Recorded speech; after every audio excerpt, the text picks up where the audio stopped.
I got blood on my hands right now, and I'm stumbling through the dark in the dawn. I have found new ways, but no, I can't be the one that you need.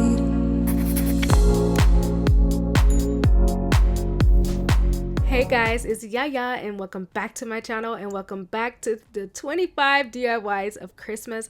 I'll be doing one DIY every day all the way up to the Christmas holiday, so hit that notification bell so you'll be notified. Today is day 6 and I will be doing a blue spirulina cleansing soap bar. I'm super excited about this one. I've used blue spirulina before and I absolutely love it. It's perfect for cleansing and detoxifying the hair, the scalp, the skin, you name it. Blue spirulina can do it, and I absolutely love working with this product. To make this cleansing soap bar, I'm using a easy white glycerin soap base. Okay, if you are comfortable with making soap yourself using lye, you definitely can do that. I have never used lye before and I'm not yet comfortable with it, so I'm gonna take the easy route out and I'm gonna be using melting pour, which is nothing wrong with that, you guys, but I hope to dabble into dealing with making cold pressed soap one day, hopefully. Alright, so let's jump right into this video. I'm slicing the melting pour soap into smaller pieces so that it'll be easier to melt down. I know some people use microwaves. I do not use microwaves. I do not even use it for my food. So I decided to use the double boiler method. You're just going to need a heat resistant container. I'm using a glass measuring cup. And then you need a separate pan. You're going to place a little bit of water in it and then sit your heat resistant container inside of that. That way it's not on direct heat, and then it'll help it to, melt down just a little easier and not so harshly.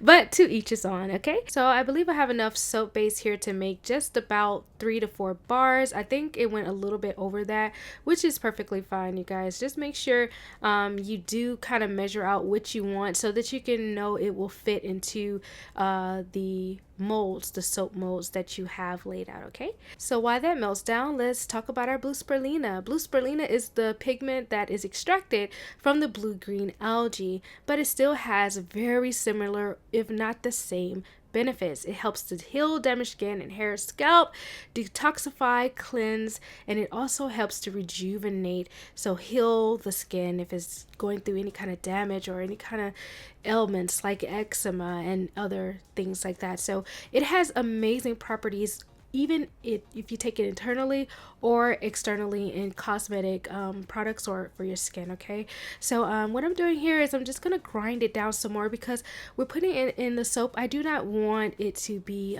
gritty, and I want it to dissolve very well. So I'm trying to get this powder even more fine than it already is. You might want to wear a respirator or a mask because the powder is very fine and it does kind of float up a little bit in the air. Okay, I really wanted to make sure that this powder was evenly dispersed throughout the soap.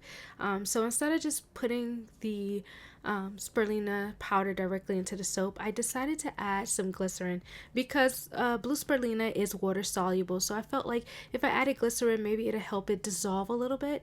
And if it dissolves a little bit and you get a beautiful, nice paste, it'll be easier to distribute into the soap just like you would a mica or any other kind of colorant like lakes or mica. Okay, so I think this definitely did help and work. Look how beautiful that it is, guys. I really love this, and I'm so excited about all the possibilities that I could do with this, not just soap.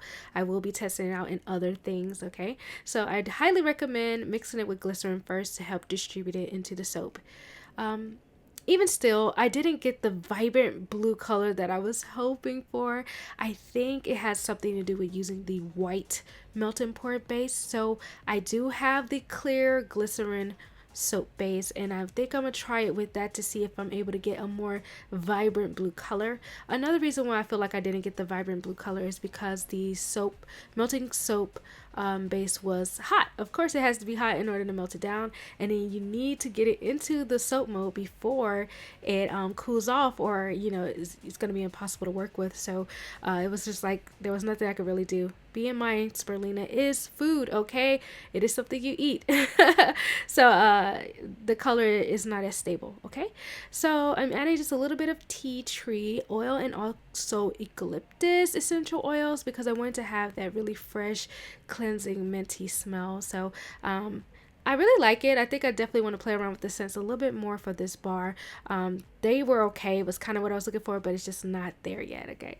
So anyway, like I said, we want to get these into the mold before it cools down because then you're going to have to remelt it all over again, and who knows what that will do to the color, okay? So as soon as you feel like it is time, go ahead and start pouring it. I found this cute little mold on Amazon, you guys. Check the link down below. And I really wanted to keep these really small and cute so that it could be easy to use for face, use for scalp, and also use for body, okay? Later on, you'll see that I do add like some shimmering, shiny, sparkly glitter or mica. Don't use that on your face, okay? So if you want to use this for your face, keep them as pure as possible. Don't add any extra additives like glitter or other micas, okay? But if you're using it for body wash or something like that, you can spice it up a little bit and add you a little sparkle, a little glitter, okay? And just have fun with it. Also, keep in mind that I did not add any oils to these bars. I wanted it to be a cleansing bar that detoxifies and gets rid of oil, dirt, and buildup, okay? So this is why I left out the oils. I also sprayed them down once I got them into the mold with alcohol to get rid of any bubbles. Keep that stuff in mind, you guys. I forgot that in my last video, and yeah, you don't want those bubbles in there, okay? And like I said before, I was trying to just test it out with those last 2 bars because I was really only expecting to make 3 or 4. So when I got 5, I was like, oh, I can test it out. So anytime you have extra, guys, experiment, see how it works out. Yeah, this definitely didn't go like I wanted it to. So, but like I said, I was just playing around with the sparkling mica to see what it would do. So yeah, just place it in the refrigerator for about, I don't know, a couple of hours, you guys. It didn't take long for it to harden. Like I said, we didn't add any oils. The oils would slow down that process. It also will make your bars softer, but then it will also get rid of that beautiful creamy foam that you want in those cleansing properties. So keep that in mind. The more oils you add, the more likely you'll have less bubbles, less foam, and less cleansing properties. So those of you who are dealing with oily skin, oily scalp, oily hair, even combination skin, combination hair, combination scalp, however you want to call it, you will probably benefit for a cleansing, detoxifying bar like this, okay? And yeah, that's it, you guys. If you would like to try this beautiful foaming, cleansing blue spirulina bar, definitely check the description box below for the full list of ingredients and measurements and other information down below, guys, okay?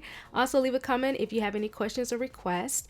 Follow me on Instagram and all that good stuff. And make sure you subscribe and hit that notification bell because it's the only way you can keep up with the videos I'm coming out with. I'll be doing 1 video all the way up to the Christmas holiday, so stay tuned to the 25 DIYs of Christmas. Bye. I got blood on my hands right now, and I'm stumbling